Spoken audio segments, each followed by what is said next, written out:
Morning Twin Counties, welcome to the second part of our two-part mid-season special. Josh Walsh alongside Jesse Nunnery, our sports editor.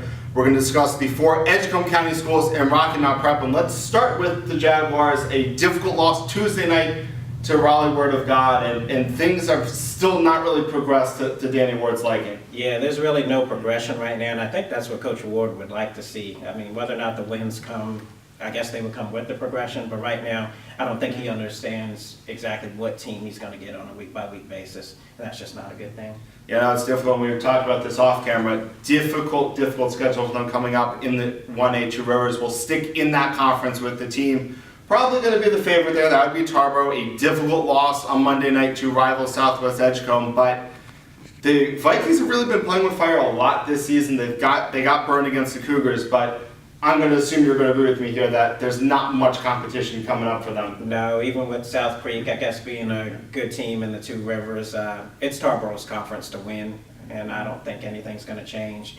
They are young. That's probably the only thing that could probably stop them right now, but I still, at worst case, see them winning the conference and having a couple home games in about a month from now. Definitely. Good news for Vikings fans. Last time Tarboro lost to Southwest Edgecombe, they went on to win a state title, so don't fret just yet. We'll stick with the Cougars because we were just talking about them. A big victory for them over Tarboro. They start 6-0 for the first time since 2009, where they actually had a perfect regular season.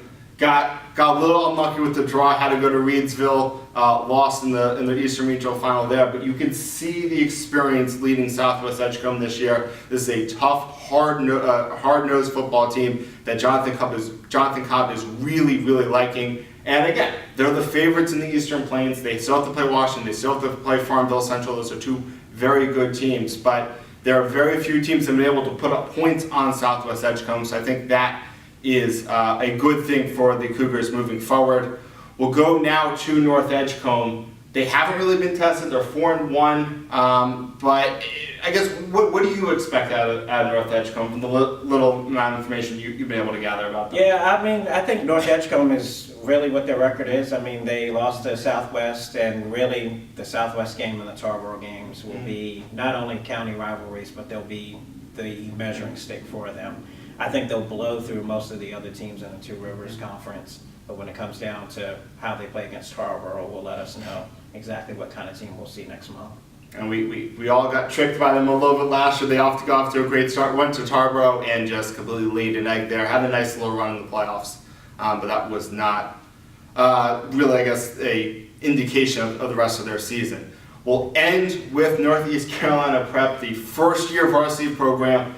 Won their first two games, including over Rocky Mount Prep, and then it all just went downhill from there. Coach Mike Mabry is just a little bit disappointed with the execution. This is a team that was executing on such a high level the first 2 weeks. Hasn't really progressed that far over the last 3-4 weeks. But Jesse, we'll kind of complete this with what are some of the things you're looking forward to in the second half of this prep football season? I'm really looking forward to just some of the top conference games. I know when it comes to Southwest Edgecombe, like you said, just playing the team that could challenge them in Washington. Same thing with Tarboro, how they play, and just how they progress as a team if they can get stronger in the next few weeks.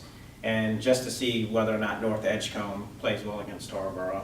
And for Northeast Carolina Prep, I think it's just about discovering who they are and not really worried about wins and losses. But Mike Mabry's got a pretty good foundation so far. He definitely does. Tyrese Gilliam, a running back that's just been absolutely extraordinary. Even when they've lost, he's run for 100 yards every single game. I'm really just looking forward to the Big East Conference. I think it's going to be fascinating to see Southern Nash, Rocky Mount High, the two Wilson schools, Fike and Hunt, all kind of battle it out. And of course, the game for 5th place, in my opinion, that Northern Nash Central game, which team is really going to show up. But for Jesse Nunnery, I'm Josh Walfish. Tune back in next week where we'll have more football coverage.